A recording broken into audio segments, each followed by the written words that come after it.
The best in the business have gathered here by the waters of Salford Quays for what has become one of the sport's most celebrated events.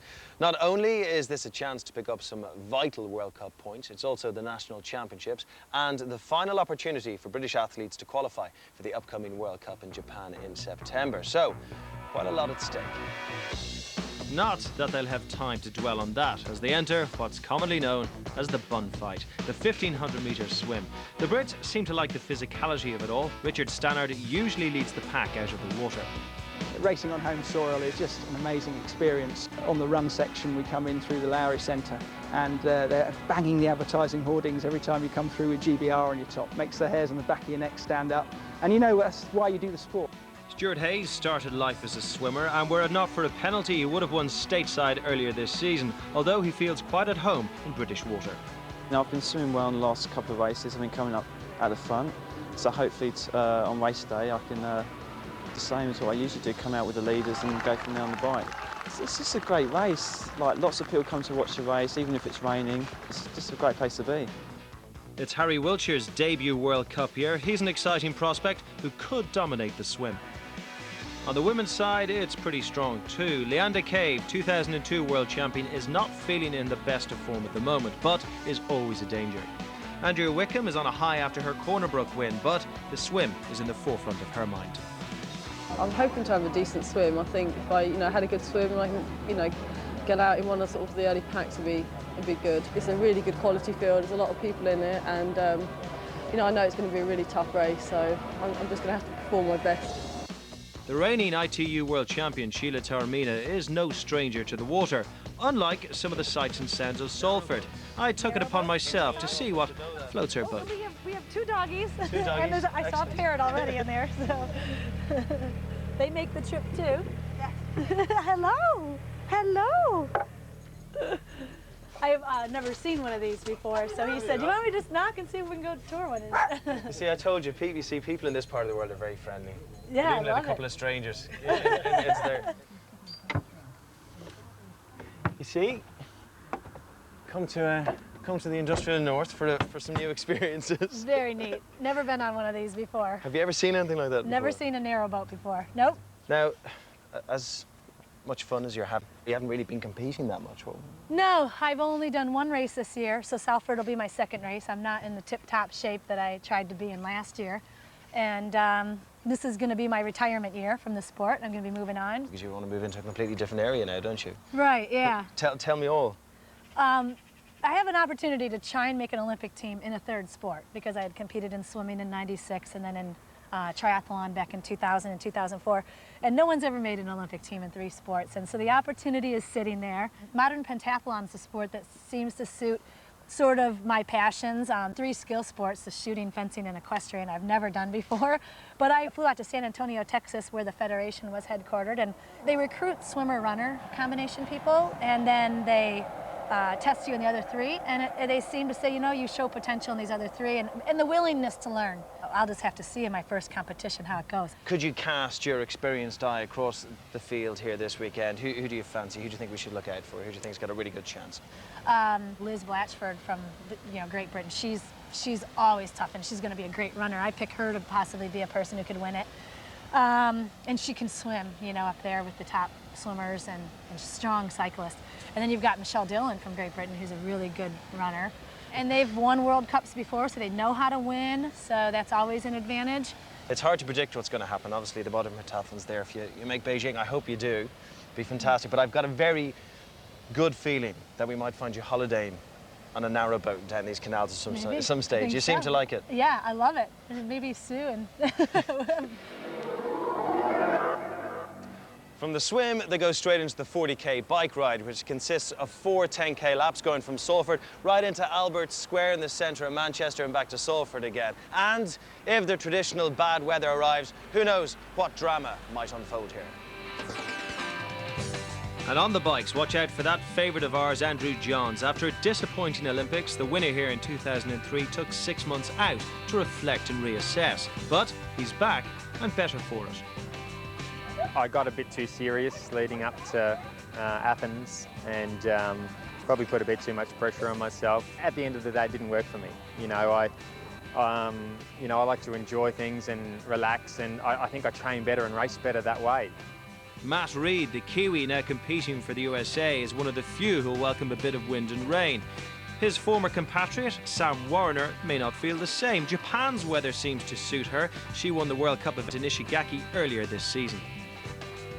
Britain's Helen Tucker has impressed in the junior ranks, so all eyes on her in her first World Cup event.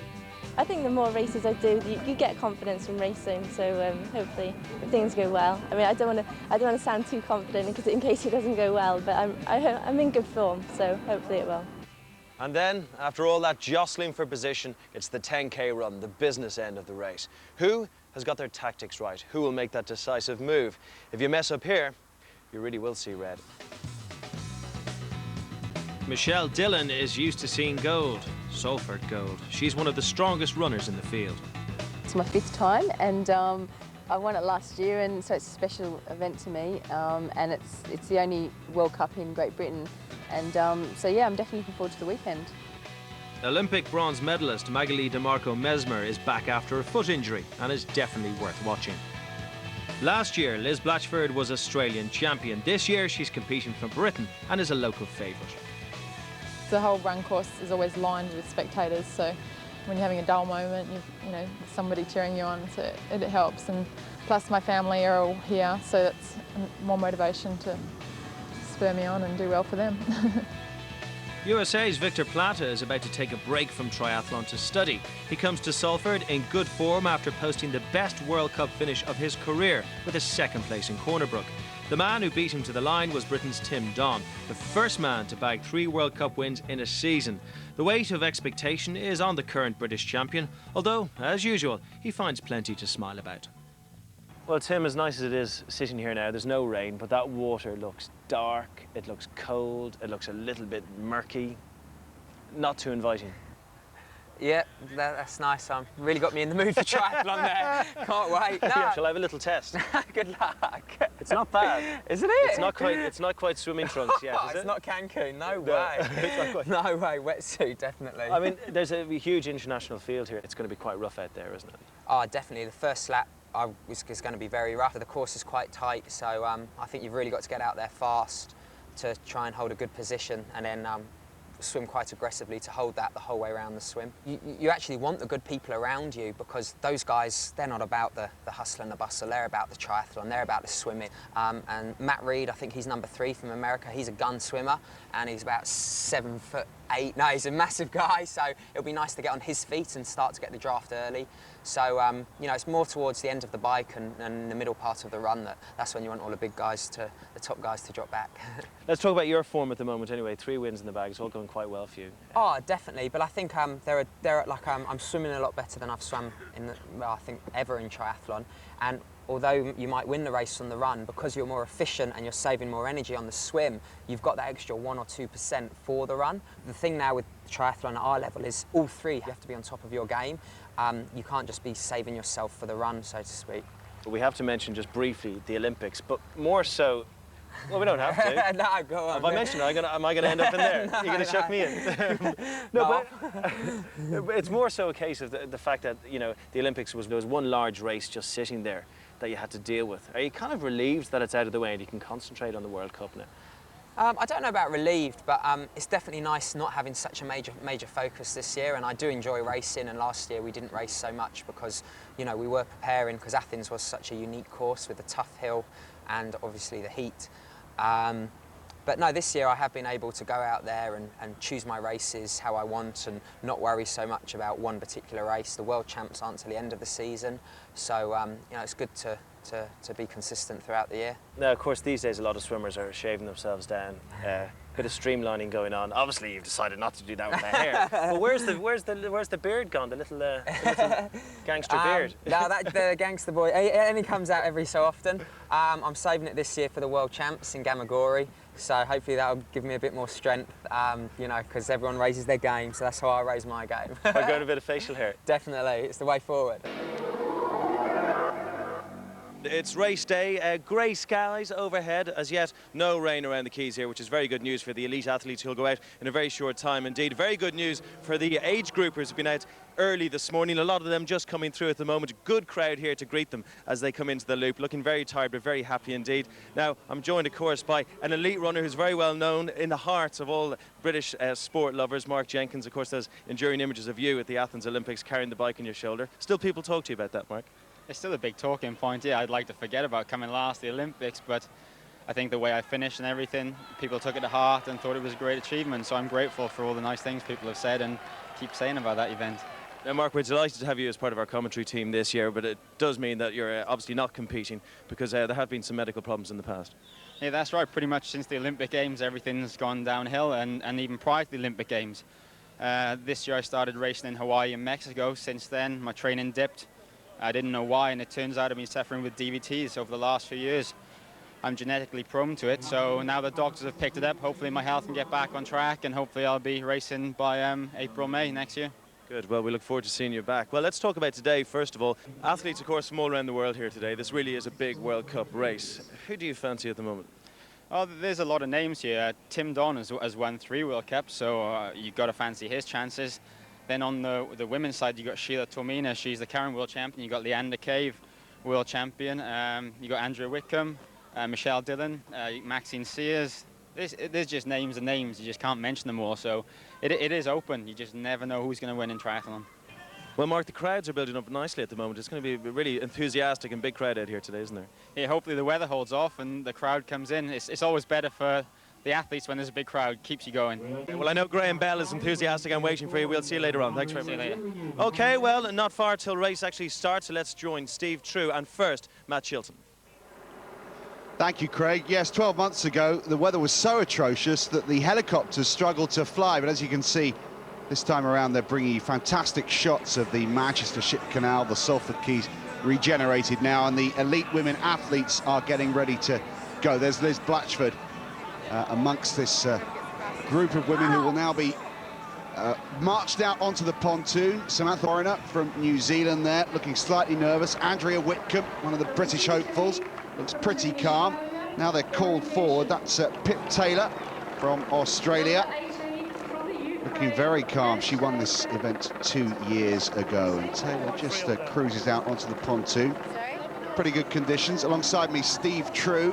So much better weather this time round, Steve, than what we experienced in 2004.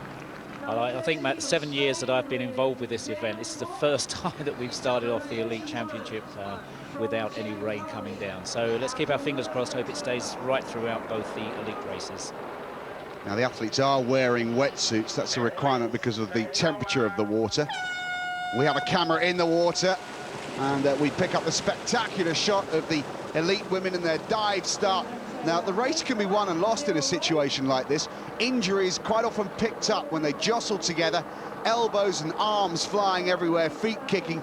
People can take a knock in the mouth or in the eye, and sometimes that can be the end of their race. And a list on the right of your screen there of all the British athletes involved, and if they finish in the top 10, they get qualification for the World Championships coming up in Japan.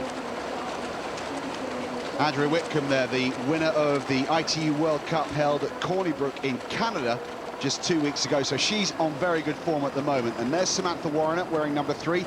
Spectacular shot as they approach the red, white and blue Detroit Bridge. Looks like it's had a new coat of paint. Under the bridge, 2 laps of this part of the Manchester Ship Canal. 2 laps of 750 meters, and out in front, Akane Furatani of Japan is setting the early pace.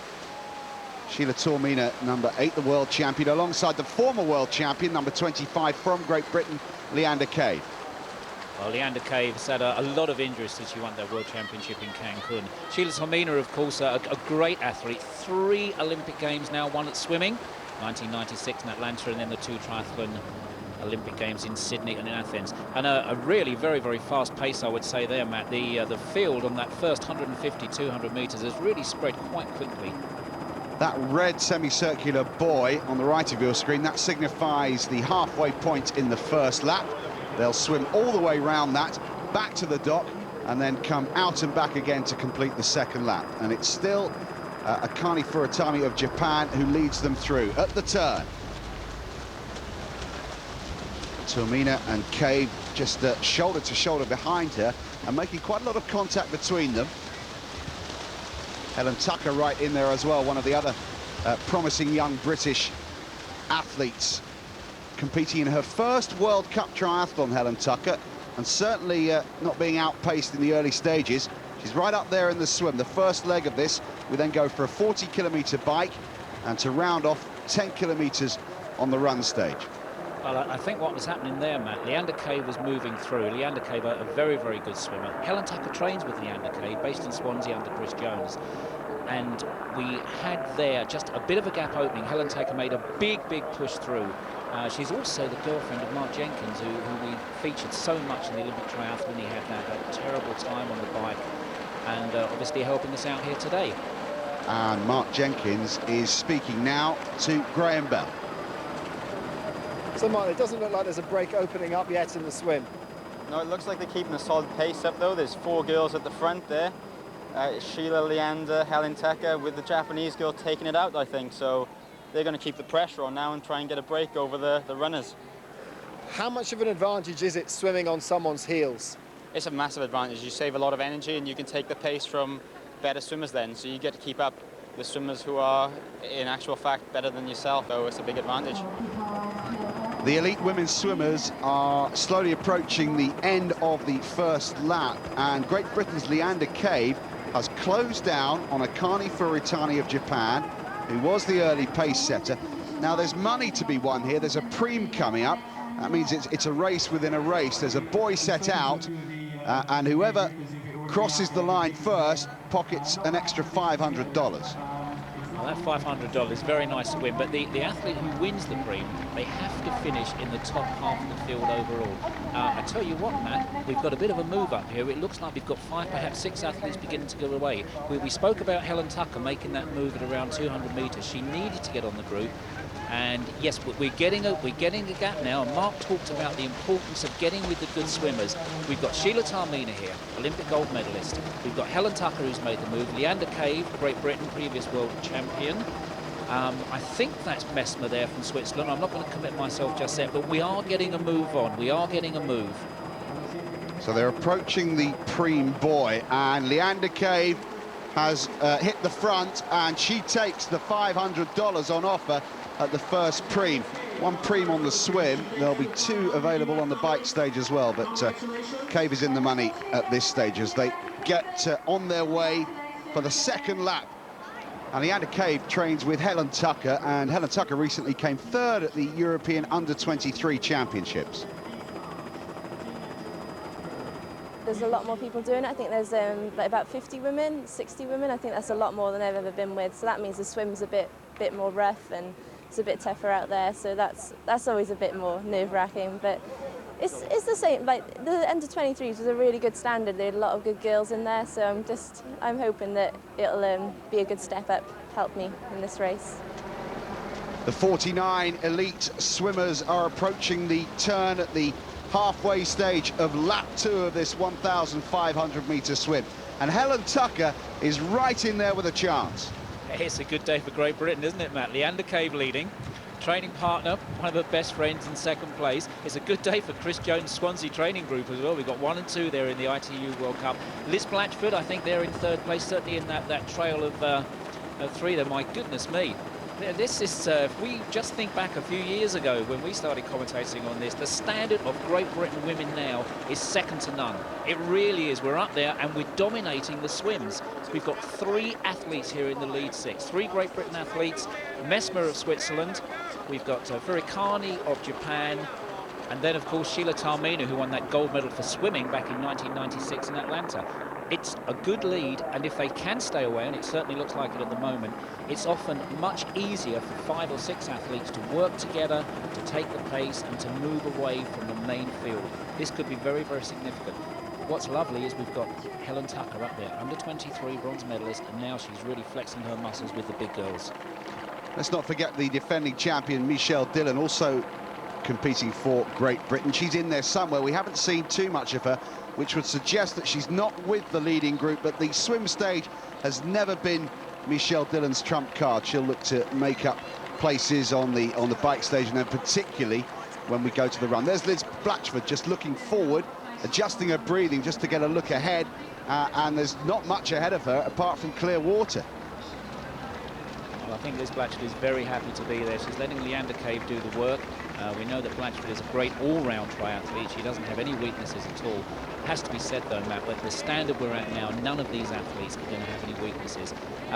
Perhaps the Japanese athlete, I have to say, I don't know an awful lot about her. I know she comes from the swimming background. We'd expect her to be up there. It's going to be very interesting to see if she can stay with this group on the bike, and indeed if she can still stay there in the run. We've just got that single line leading out now. As the athletes are coming to the end of the swim, they want to take every single bit of pace that they can, just bring the heart rate down just a couple of beats. They'll be focusing now on transition, and with 6 people there, it's critical. They need to stay with the pack. They need to be with the other athletes getting away. As we say, then they can work effectively on the bike and stay away from the big runners. Michelle Dillon, Andrea Whitcomb, Sam Warriner, of course. Sam Warriner in great form at the moment. I'm a little surprised that Sam isn't up in this lead group.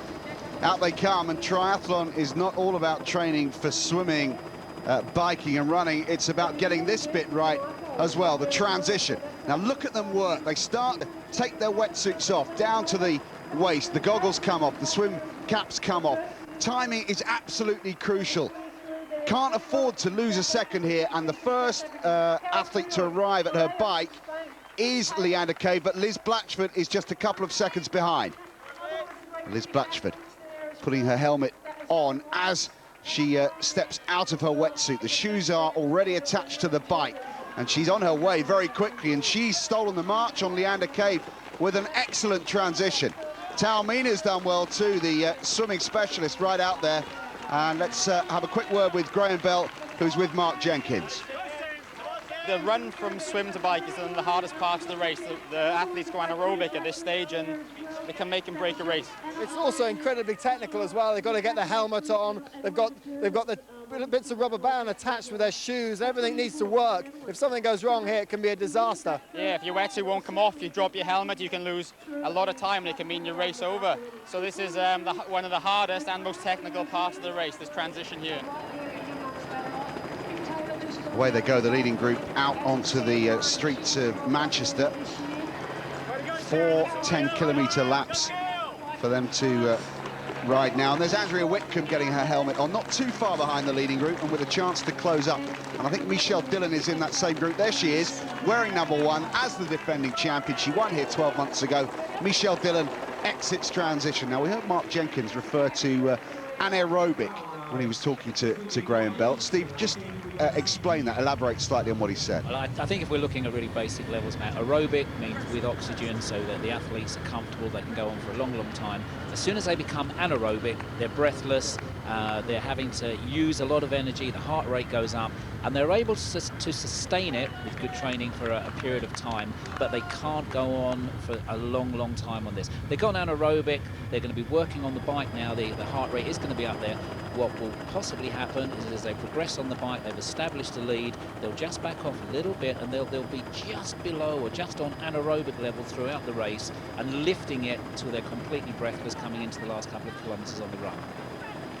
40 kilometres now on the bike, and the lead group is established, and the lead group contains 3 British athletes. There's Michelle Dillon in the chasing group, and she'll be trying to find someone to work with here, someone to help her cut her way up through this field, which is how it worked for her 12 months ago when she won this competition. This is the group in between the Michelle Dillon group and the leading group, which contains Pip Taylor and Samantha Warriner as they come into Albert Square in the centre of Manchester, with the town hall there just at the bottom of your screen. And they have to ride over the cobbled stones of Albert Square here, which will send some vibrations through the bones of these triathletes. Away they go.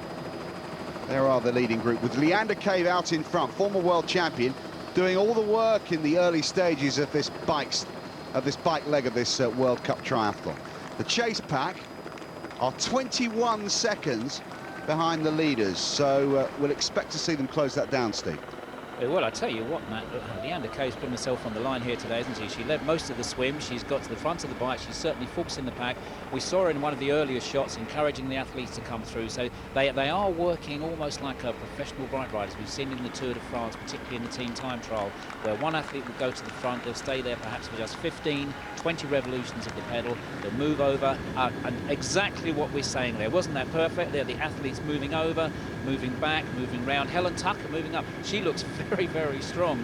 And can you imagine what's going through Helen Tucker's mind is, hey, I'm one of the little girls and I'm up here and I'm doing my bit of work. I'm involved in the action at the very front. It's going to give her confidence. She needs exposure to excellence, and that's what Helen Tucker's getting. Big sprint now coming in for the Prem. Sheila Talmina moving away, looking behind.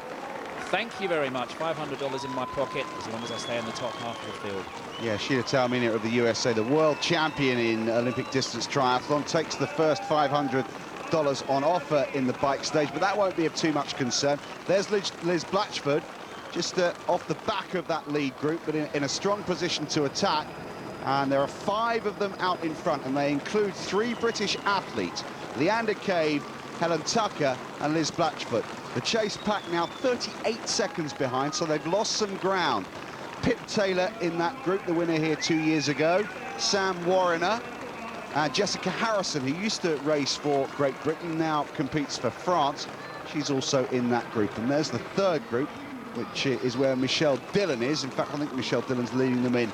And they're another few seconds behind the second group. It looks as if the second group and the third group will merge to form one giant peloton to chase the leading 5. Let's hear from the defending champion, Michelle Dillon.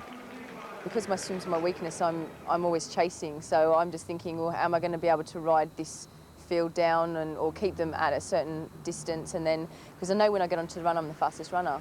And so therefore I'm just worried about, not really about anyone else, just about how far behind in the swim am I going to come out and how far off the bike am I going to be. As expected, Group 3 have worked well as a team to close down the second group. Now, if they can all work hard together and take turns at the front, they should be able to reel in the leading 5, but it will take time. Time is what they've got plenty of, with just under 30 kilometres still to race. Albert Square once again, fantastic shots from our helicopter high above the centre of Manchester. And the leaders coming into Albert Square for the second time. And it's still Leander Cave at the front. I'm not sure if Helen Tucker's got any glue with her, but it looks like her front wheel is stuck to Leander Cave's rear wheel there. She hasn't moved away. Leander Cave's put herself on the line. We said that previously. She's still there. She's still working. Magali DeMarco Messmer in third place. Now, you'll remember, Matt, she got that bronze medal in Sydney in 2000. She's got married since then. She's had a baby, and she said she wants to be back on the Swiss Olympic team for Beijing in 2008. She's going around it in the right way at the moment. She seems to have regained fitness very, very quickly indeed. These 5, we said, they're working well together. Now we've got that chase group. There's Warriner coming through, and we've got that whole big group working there together. A couple of things going to happen here. Sometimes we get a group mentality taking over. The athletes will be looking around. There's Jess Harrison back in the middle of the pack, and they're going to be deciding, do I put myself on the line to try and close that gap, or shall I just be a little bit confident, hope someone else is going to take through, so I'm saving my legs for the running as we get into the third discipline. It's a big decision, and it's something that goes through the athletes' minds every single second of the bike discipline. Onto the cobblestones of Albert Square, the chase pack, which must number 20 or so, with Michelle Dillon leading them through, trying to encourage the rest of them to work together and close down the leading group. But the leading group have a margin of around 50 seconds at this stage.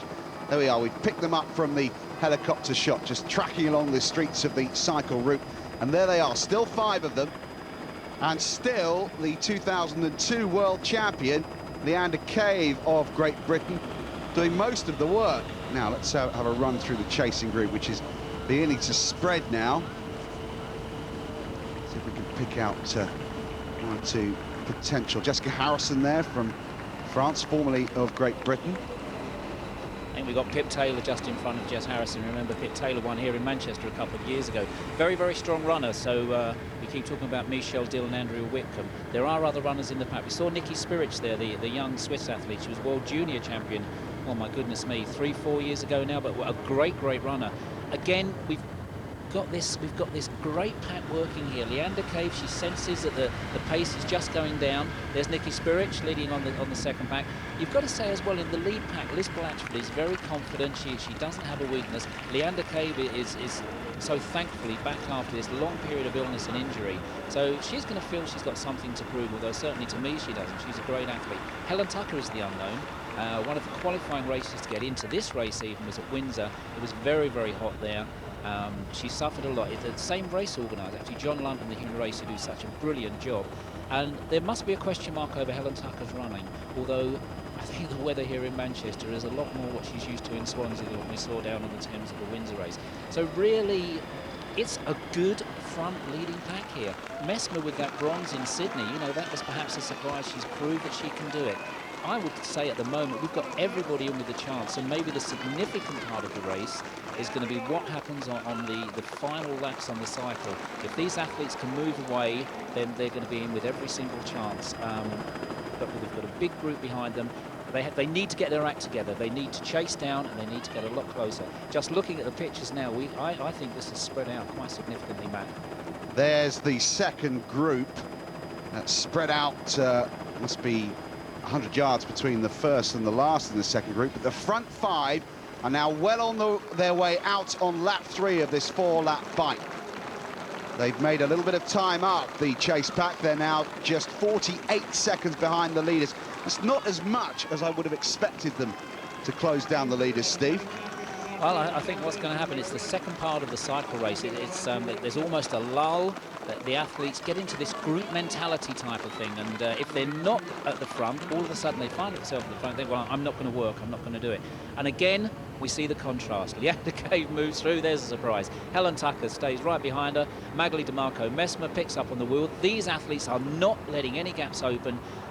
It's almost as if they've made this conscious decision they're going to work together. And while we've got the women going through, we're just about getting ready now for the men's start, Matt. Yes, the master ranks of the elite men are lined up on the pontoon. Matt Reed there, Andrew Johns of Great Britain in his usual jovial mood. Always a smile on his face. One of the big favourites, the Frenchman, Frédéric Belobre. And there's Tim Don. Hasn't got his goggles on yet. Johns is a picture of calm, isn't he, as he paces down onto the pontoon, which is beginning to bow under the weight of this elite field. There are 80 of them taking part, almost double the amount of athletes that started the women's field. They've got their allotted spaces. Their numbers are on the pontoon. That's where they should start, but it's beginning to creak a little. Well, we saw Andrew Johns there. He had a lot of downtime, a lot of thinking time after Athens. It was a defining moment. Their feet are underwater, Steve.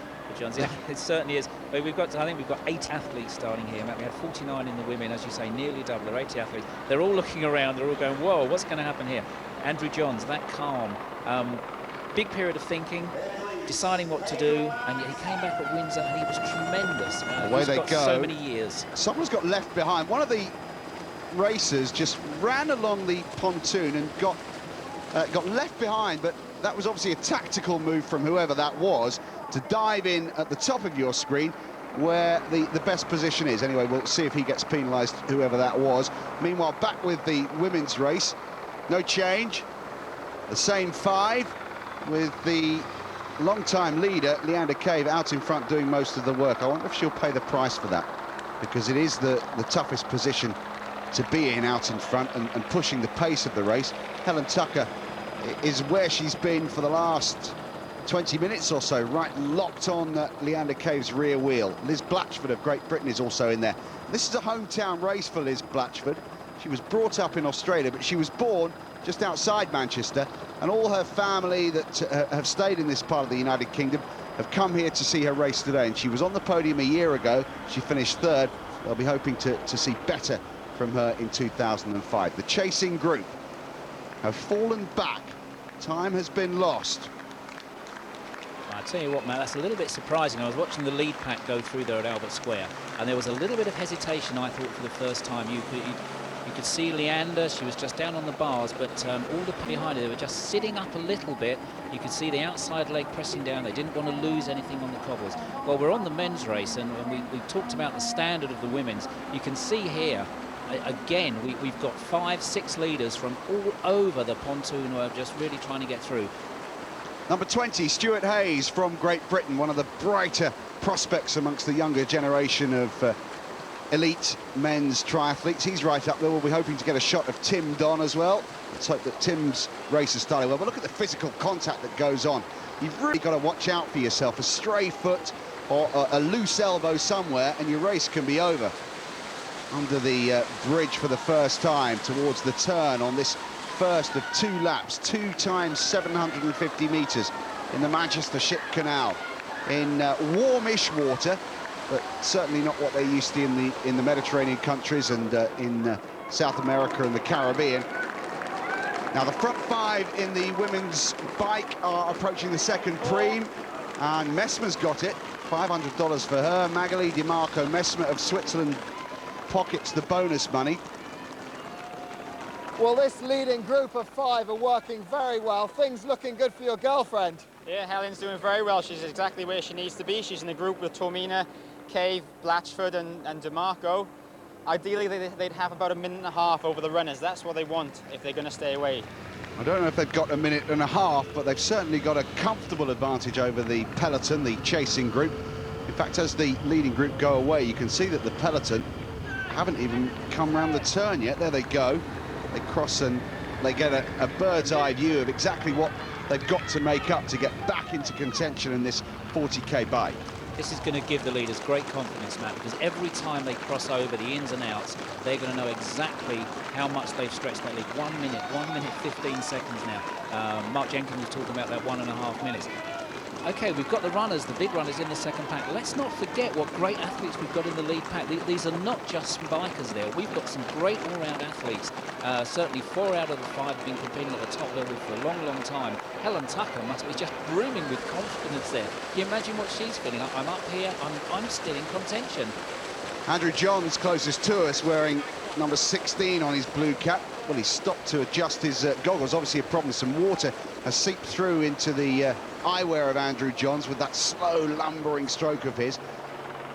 Great shots as they pass in front of these fantastic new buildings that have been constructed in the past few years here in Salford Quays. At the turn, the end of, or halfway through lap 1. We've got a couple of breakaways there, haven't we, Matt? But nothing yet significant. Well, I think more significant with the 2 or 3 athletes off the back of that pack. We talked a little bit about the confidence, probably that Helen Tucker is now feeling on the bike. You have to say, Andrew Johns, he's so much further down the line in his career, 10, 12 years at the top.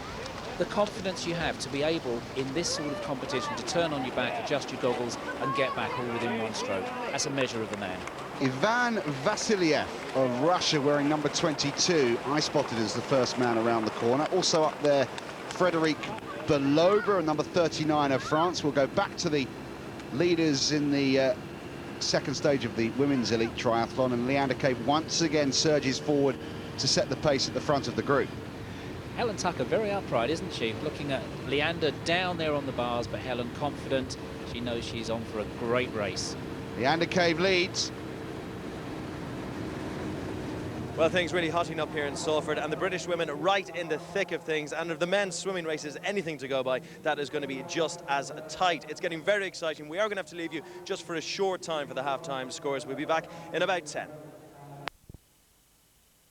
1,500 metres swim, 40 kilometres on the bike, and then a 10-kilometre run.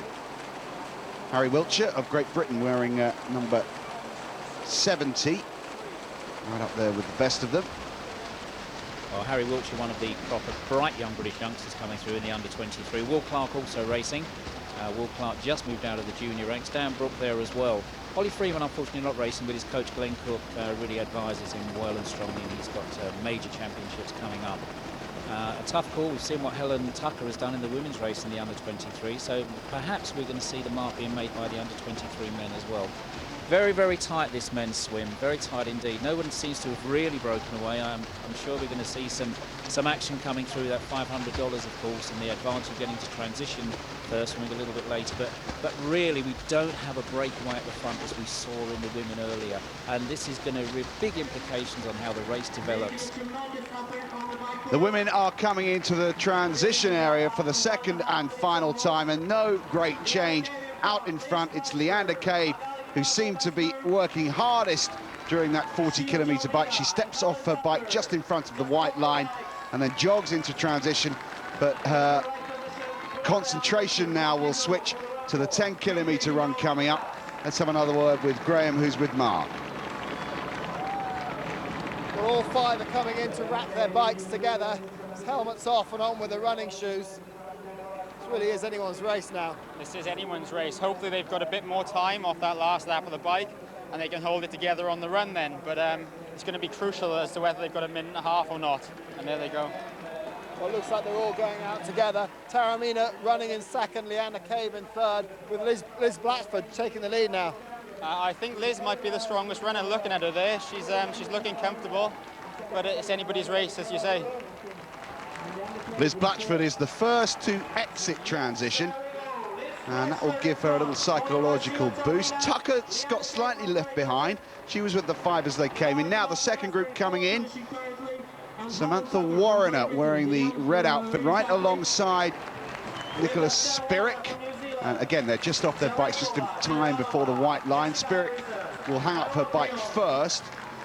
Now, Michelle Dillon is in this group as well. 1 minute and 41 seconds behind the lead group. Steve, is that too much? That's a big gap. That's a very, very big gap. It's not going to be so much of how fast these athletes run. We know they're great athletes. What's going to be crucial is how much that bike leg has taken out of the lead five athletes here through. Focusing on Michelle Dillon and Andrea Whitcomb coming through, and we just picked up on two of the strongest runners there. Andrea, of course, she was at Sydney as a track runner on the 5 kilometres. She's also a Commonwealth medalist over 5,000 metres. But here in the leaders, with that lead of over 1.5 minutes, Liz Blatchford looking strong. Leander Cave, isn't it great to see her back? She's away from injury. She's over the illnesses. She raced at Windsor in the qualifying race, and within 2 kilometres she was knocked off her bike by a motorcycle there. But she seems past that, she seems back on, and she's chasing down, we hope, Liz Blatchford. Great Britain go 1 and 2 in an ITU World Cup. How about that? Very impressive, and impressive shots as well coming from our helicopter high above the Detroit Bridge as the men in the swim in the Huron Basin pass under the bridge for the second time. And it's apparently the Russian Ivan Vasiliev who was the first man at the turn for the second lap, who's still out in front, and still out in front on the women's run, and already with a 10-metre lead established is Liz Blatchford. Hometown race for her, and she's going away from Leander Cave and looking strong. On the back of that five, Matt, Helen Tucker, who got a little bit detached coming out of transition, she seems to have fought her way back, and she's now with Magali DeMarco Messmer there. So maybe Helen just going through a bad patch, I don't know. Liz Blatchford leads the way, stretching that lead over Leander Cave, who may be paying the price for all the work she puts in on the bike.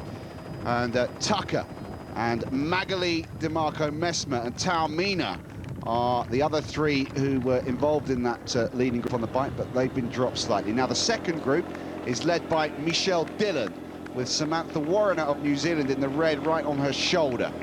I tell you what there, Matt, we've got Helen Lawrence coming up very, very quickly. Helen Lawrence, she's better known as duathlete. She's been working under Jack Maitland at the Lead Centre of Excellence.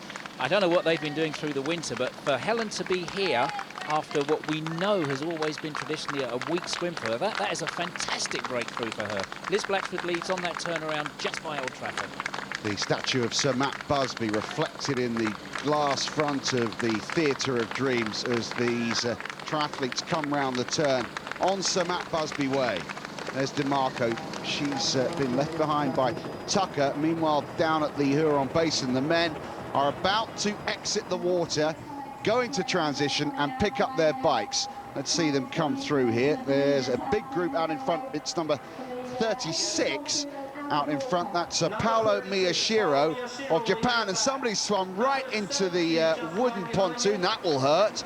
That's Shaba Kutor of Hungary. smacked his head on the wood. He seems to be okay, and he's out of the water safely now. Real scramble as they come up this helter-skelter of a track that leads them out of the water and up into the transition area. We pick it up with spectacular shots with our underwater camera, but nobody clearly out in front. It's wide open, this men's race. It's such a huge pack. We've got all the swimmers together, but just by the very numbers there, it's going to be second by second by second. We've probably got 35, 40 seconds. Oh, just look at that fantastic shot. We can really see the spread. The swimmers were working together, and yet the difference coming into transition. We saw how crucial it was on the women's event. The 6 athletes at that time went immediately down to 5. Harry Wiltshire, we mentioned him earlier. Richard Stannard. Now, where was Richard Stannard in that swim? He just must have got caught up in the maelstrom there, Matt. Just the white water, maybe not getting out in the middle. This is superb. We've got Tim Don there. Tim Don in the middle of the pack. A great transition there from Don. On goes the crash hat. He's already focusing. He's deciding where he wants to be, what he's going to be doing going through. And he'll be working, even going out on the run exit before the cycle section. You can be assured that Tim Don will be just moving up a few places. There we've got the early leaders on the bike. And again, just an indication how crucial it is to get a good transition. We've got a leader there. Is that... It's Albert, the Estonian, I think, who got away first. Excellent transition for him. He was right up there with the leading swimmers. He cruised through transition and left first, and the others will now try to reel him in and form a leading group. It looks as if that leading group will form quickly enough. There's no one who's established any sort of a lead, so anyone's race at this stage. Well, we're a couple of 100 metres out of transition, but the majority of the athletes haven't yet put their shoes, well, they've got their shoes on the pedals, haven't yet put their feet into the shoes. There's Andrea Whitcomb, some way behind the leaders. Whitcomb will struggle to get in amongst the top places here, and she's dropping back all the time.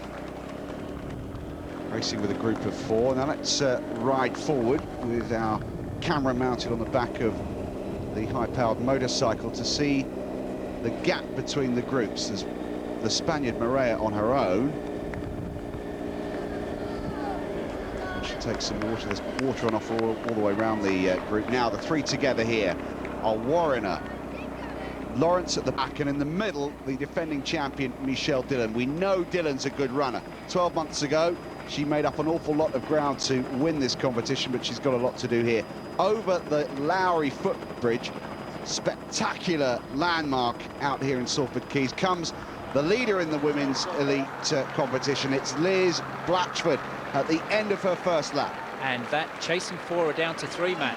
And we've got a black costume there. I have to say, it looks to me as if it's Helen Tucker and it's not Magali Mescla. Oh my goodness me. Well, Mark, that's looking good for Liz. Liz is moving very well there, yeah. She's come off the bike and run good. But even better, Helen's in second. Oh, Helen's first World Cup in second place. She's got to be absolutely stoked with that. She's going well, and Leander's going well, and Sheila's actually not injured like we thought. She's going well as well. There was some discussion as to whether Sheila Taormina may have been carrying an injury coming into this ITU World Cup in Manchester. She seems to be staying the course right now, but none of them, at the moment at least, can keep pace with Liz Blatchford, who's way ahead as she crosses the Lowry footbridge on her way out for the second lap on her run.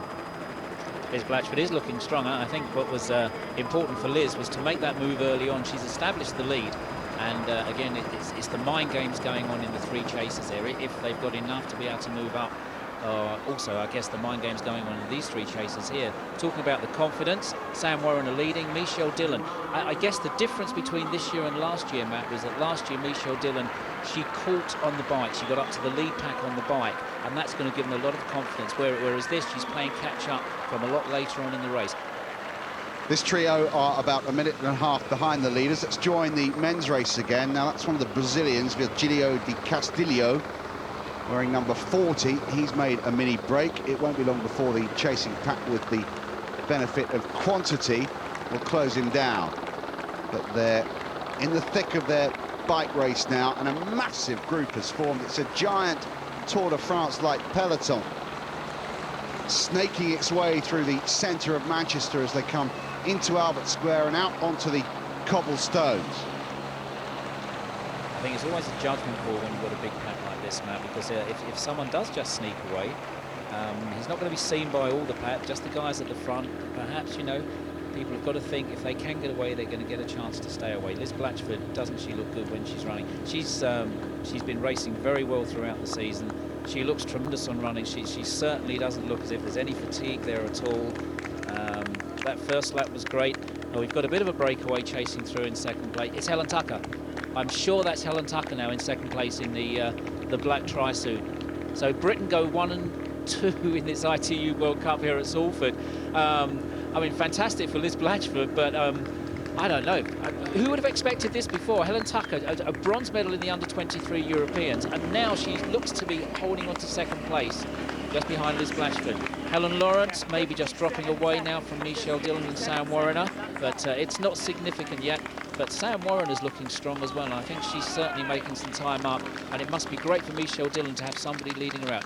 Around a minute time gap there, I think, Matt. I think Britain are currently 1, 2 and 3, Steve, as Blatchford comes around that cone in front of Old Trafford. Tucker will turn in second, and unless I'm much mistaken, it will be Leander Cave, also of Great Britain, who turns in third. So a chance of a British clean sweep in the elite women's competition. But the big surprise there, of course, is Helen Tucker in her first ever World Cup race. Back with the men on the bike. They're approaching the end of the first lap, and there's a preem up for grabs here, $500 to be won. It looks to be between Albert, the Estonian, who's got Berlier, the Frenchman, in the yellow vest alongside him.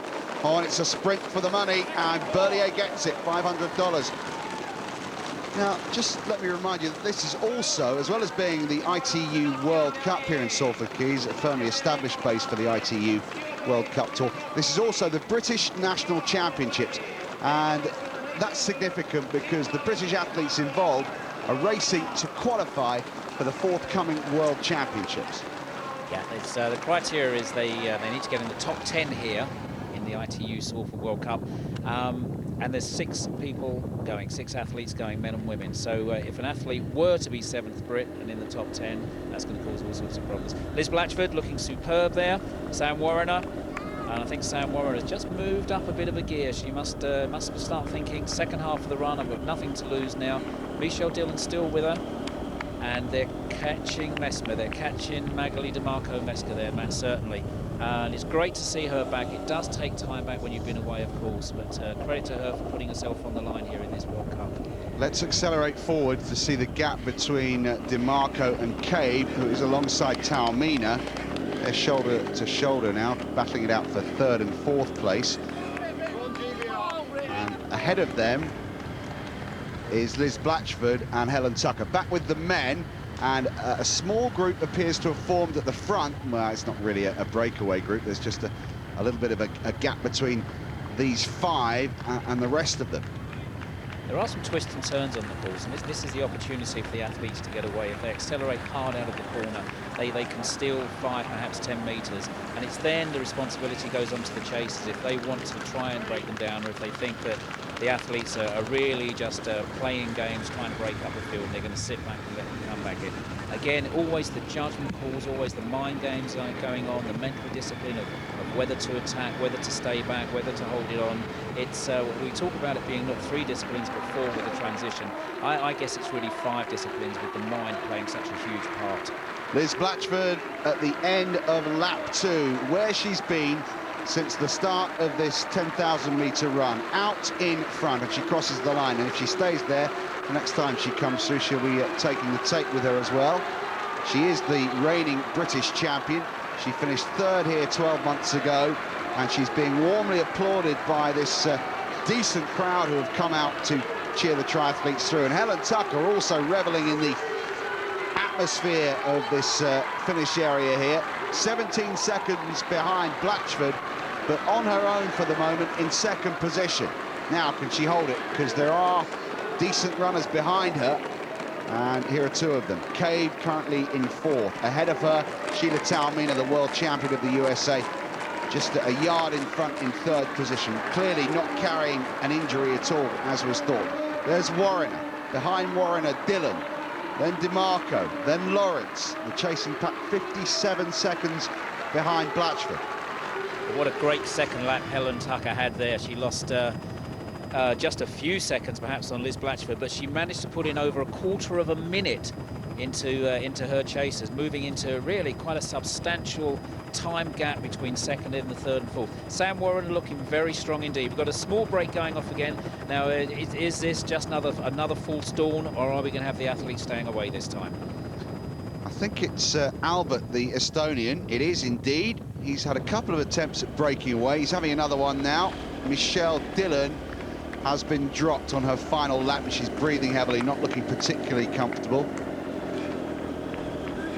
Warrener has overtaken Tormina, and now, ominously for Tucker, she has her sights set on the Welsh triathlete and Leander Cave, so Warrener looking strong. Back with the men, here's the man who made the breakaway, Marco Albert of Estonia. Well, credit to the man. I mean, he's gone for it. He's put himself on the line 2-3 times already. Maybe this is the one he's going to stay with. We've got somebody else going up. Will Clark, young Will Clark from Great Britain. Now, perhaps Will has sensed that getting through the early part of the cycle, nothing's really going to happen, and perhaps he could just link up. Wouldn't that be great for Great Britain if we have two under-23s with Helen Tucker and Will Clark both making a significant impact here in the World Cup? Still a huge pack on the bike there, Matt, a huge pack. I don't know if Albert can stay away. All credit to him. He was very good at the Athens Olympics, of course. He had that early move on the swim, and then an entirely different cycle section here. But Liz Blatchford now just turning really for the last time. She's got just around 1 mile to go, a little over a mile to go, and she's going to be feeling so confident, knowing almost certainly that now she can't be caught. And she gets a good, clear look at the distance between her and Helen Tucker. And here comes Helen Tucker. Leander Cave is just clinging on to third, but the gap is closing. And Samantha Warrener has her eyes set on Cave. Back with the men, and Albert is out in front still, but look at the size of the peloton that are steadily closing him in. Well, that's don't think that's going to stay out at all. If you can see the gap there, it looks around 20 metres. That's perhaps a second and a half just to close down. So I can't see one individual athlete staying out there at the moment.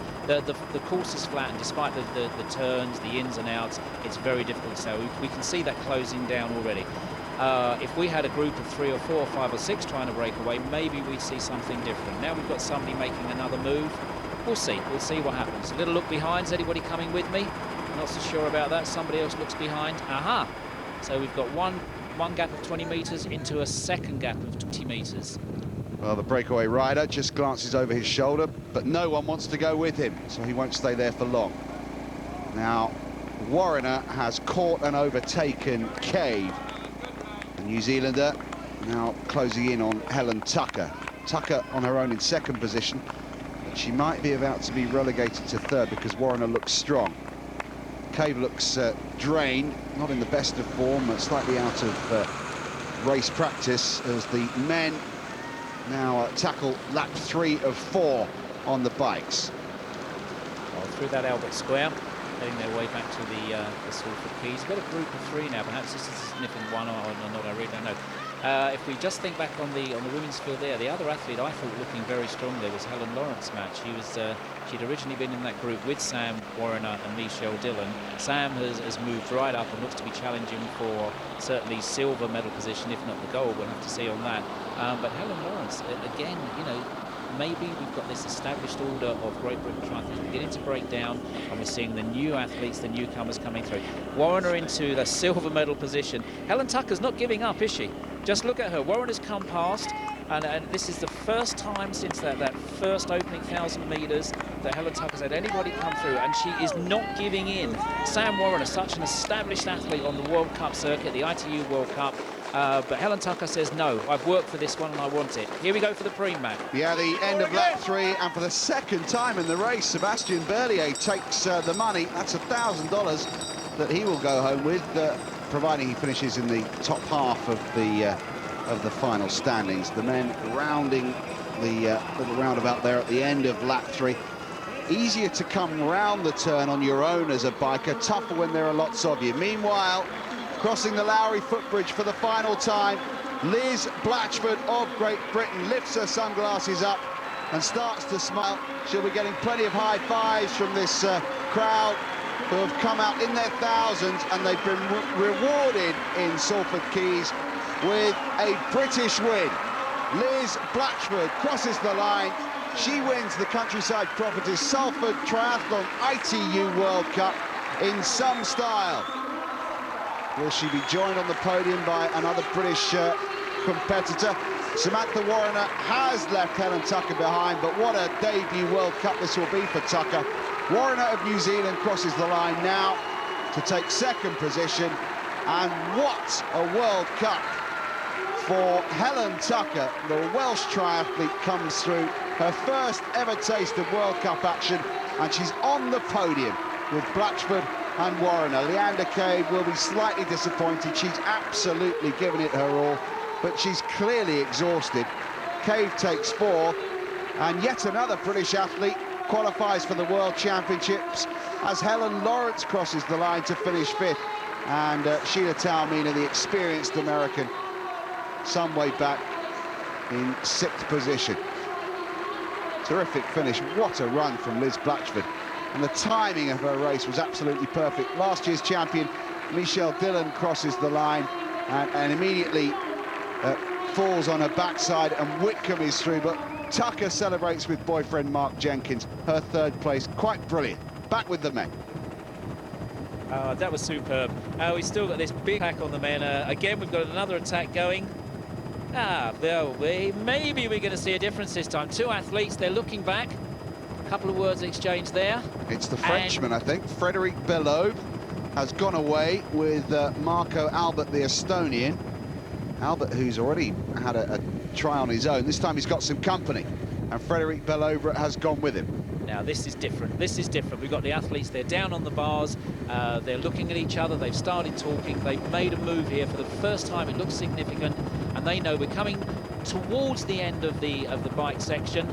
They need to be able to stay away. If they work together, we're seeing it stretch, perhaps they can.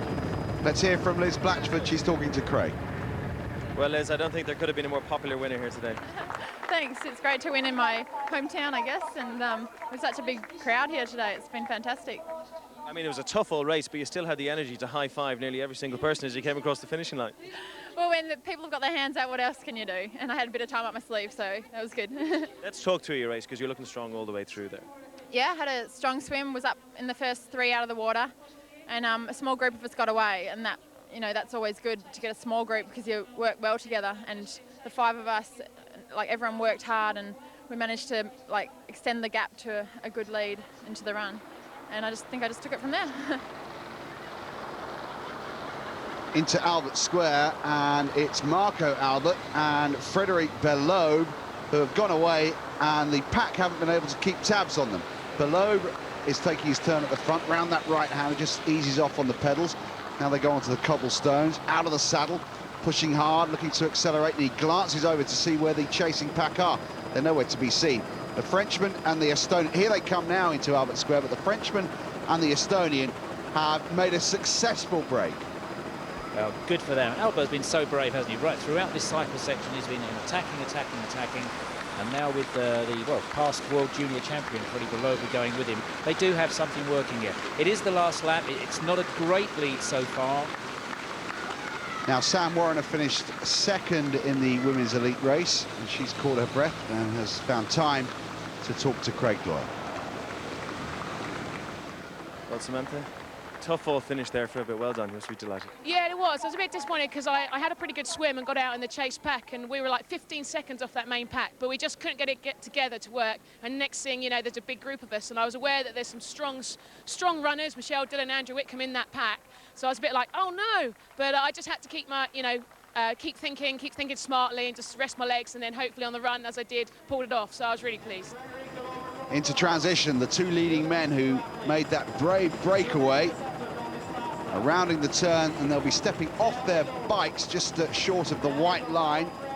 Flags waved, they're pointed down, off they go, and it's the Estonian, Marco Albert, who strides away from the slighter Frenchman, Frédéric Belobe.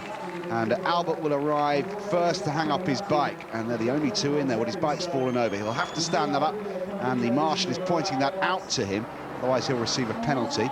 So the shoes go on, the bike gets put back on its stand, and as a result of that little accident, Belobe will exit transition ahead of the Estonian Marco Albert. But Albert sprints to close in on the Frenchman, and we'll just set the watches now and see how far they are ahead of the chasing group.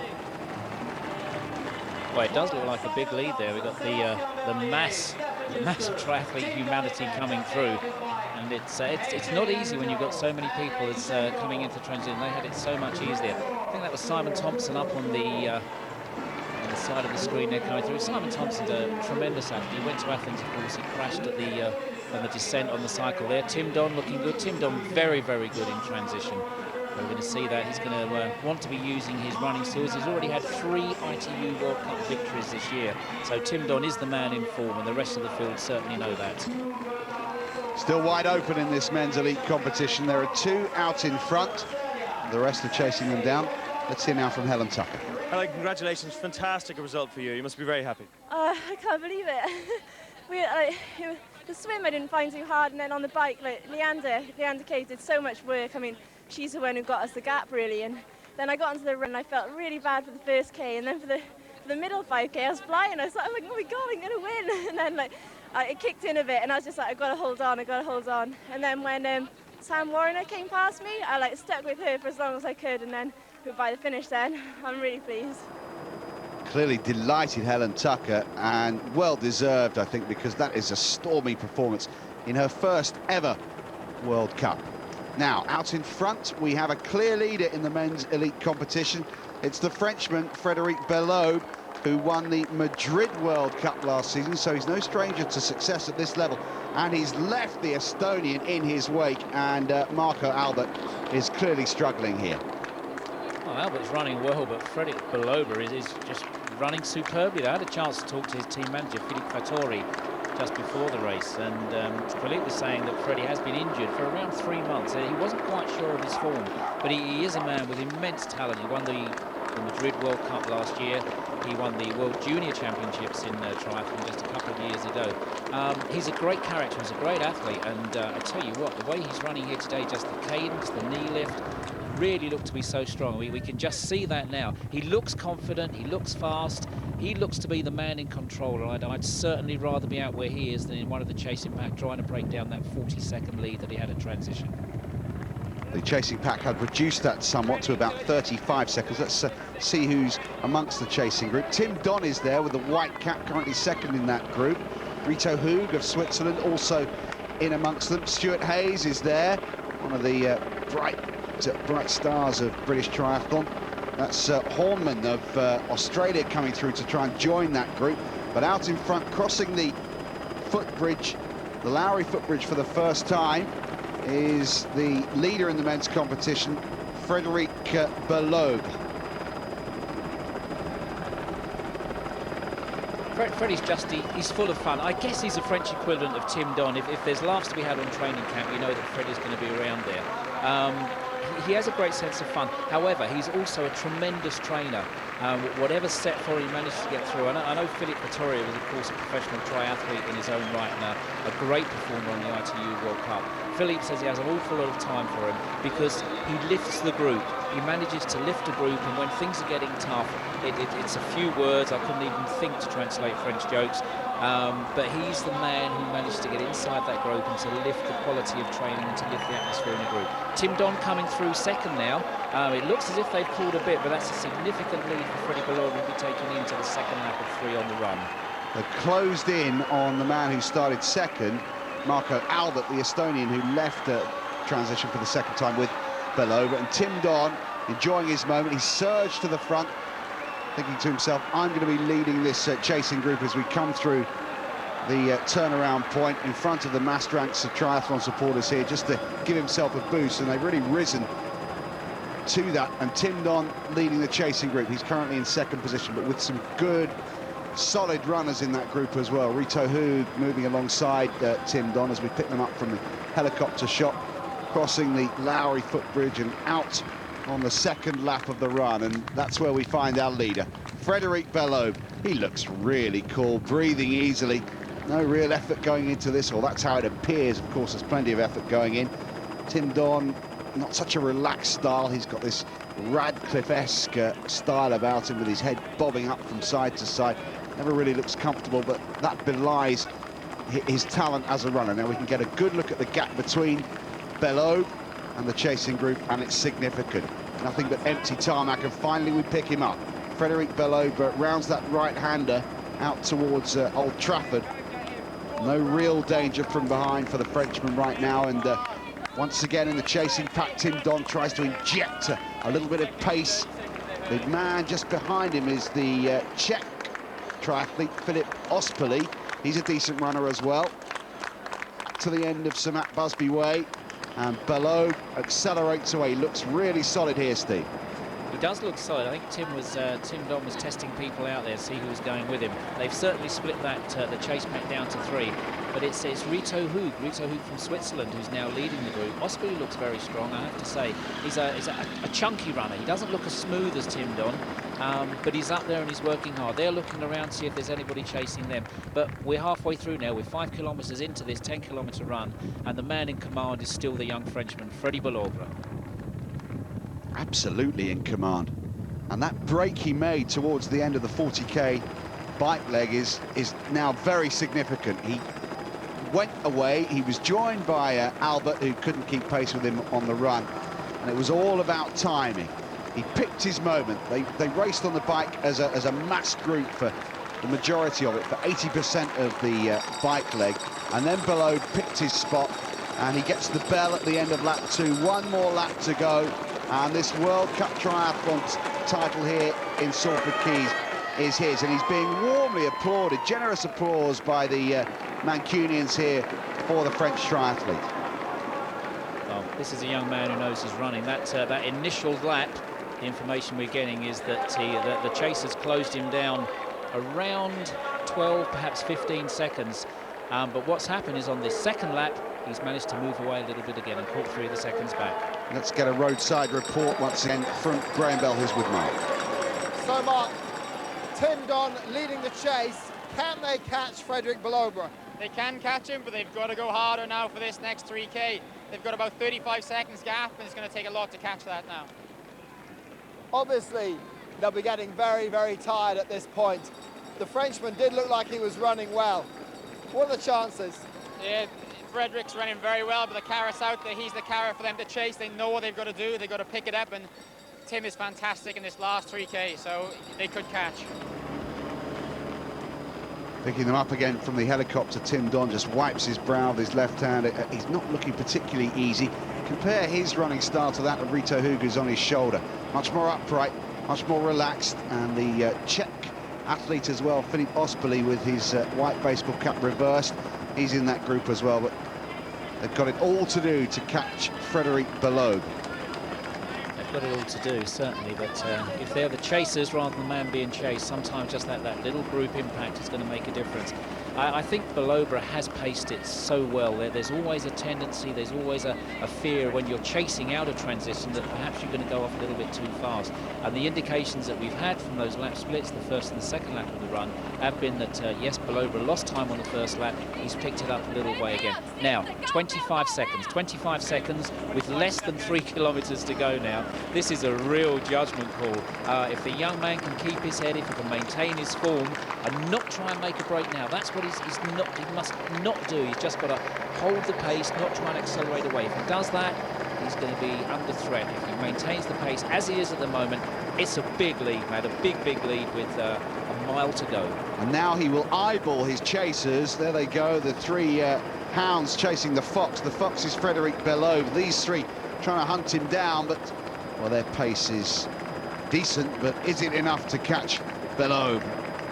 Ospoli just loosens, shakes his arms as he goes round the turn for the final time. This is the last stretch of this grueling triathlon, and Belleau digging in out in front, grits his teeth, looks for a little bit of pace. desperate not to be caught now as he runs alongside the Manchester Ship Canal. Tim Don's taking his turn out in front on the chasing group, and he and Ospoli appear to have dropped Hoog. Hoog looks to be in a little bit of bother there. Tim Don knows it's all to do now. Is he going to run out of distance before he runs out of time? He's really, I think, working for second now. Ospoli from the Czech Republic, Tim Don from Great Britain, but the man in front, Freddie Belobra. Oh, yes, here he goes over. Just look at this. He's got time enough to spare now, Matt. He really is. We talk about great British athletes, great French athletes. Sometimes there's an antipathy. I don't think we're going to see that here. They appreciate this is an honest race. It's guts and determination. There's his team manager. That's Philippe Fattori, ex-pro himself. He knows exactly what it's about. Fantastic, Matt. It's been a fantastic performance by Frédéric Belobra of France, who eases down and takes his time to cross the line and celebrate his second ITU World Cup triathlon win, following on from Madrid in the past. And Ospoli has left Tim Don. The battle for second goes the way of Filip Ospoli of the Czech Republic. He's delighted with that. I think Tim Don may be a little disappointed, but it's third. He's on the World Cup podium again. Rito Hoog crosses the line for fourth. An excellent day all round for British triathlon. A win in the women's for Liz Blatchford, third place in the men's for Tim Don. Brad Carlefelt of Australia finishing fifth. Andrew Johns has left Stuart Hayes behind, and Andrew Johns will finish sixth, with Stuart Hayes in red crossing now for seventh. Plenty of British men in the top 10. But no doubt about the star of the show, it's Frédéric Belobra of France. 1 hour 51.35 his winning time, ahead of Filip Ospoli of the Czech Republic, with Tim Don of Great Britain third. And Don, Johns and Hayes will all qualify for the forthcoming World Championships. Liz Blatchford will go as well as the winner of the elite women's competition here. She'll be joined by Helen Tucker, Leander Cave, Helen Lawrence, Michelle Dillon and Andrea Whitcomb. What a performance by the British team. I'll let you take your drink after a very good race and a very brave race. Congratulations. Thank you. I didn't know before this race I can make something like that. It was a very surprise for me, a lot of surprise for me. And I think I have a little piece of chance too, because in bike there is many attack every time, everywhere. So the last one was the good one. So thank you to Marc Albert, my friend who ride with me, and I'm okay to do it now. I had a relatively good swim. Tried to stay towards the front of the bike pack, but it was so big that, you know, you can't always do that. On the run, Freddie, what can I say, he's world class. Hasn't done much racing this year, so he was an unknown quantity. Maybe we gave him a bit too much of a lead on the bike. And on the run, well, you know, as much as you're trying to catch the leaders, you don't want to do all the work and like 10 guys go past you. So I was on the front a fair bit on the run, giving it everything. And then I'd have a little rest and the guys would come through, maybe not as strong. But that's racing, so, you know, not the best day in the office, but I'm still on the podium. So, yeah, what can I say? In sporting terms, you won't often hear Frenchmen getting such a big cheer when they come to England, but you got great support from the crowd today, didn't you? Yeah. I know that the Great Britain team is so strong too, and when I see every person who applauds me, I say, yeah, they don't just applaud the Great Britain team. So it was good to see the ambience. Well, as expected, a wonderful World Cup triathlon here in Salford, where history was made. Not a drop of rain fell, but most importantly, what a great day for British sport. Liz Blatchford taking the gold medal. Not to be for Tim Don, although he does remain national champion. And it's been a pretty good day for Anglo-French relationships too. Well, that's it from up north. Next week we head down south to the London Triathlon. We'll see you all then. Goodbye.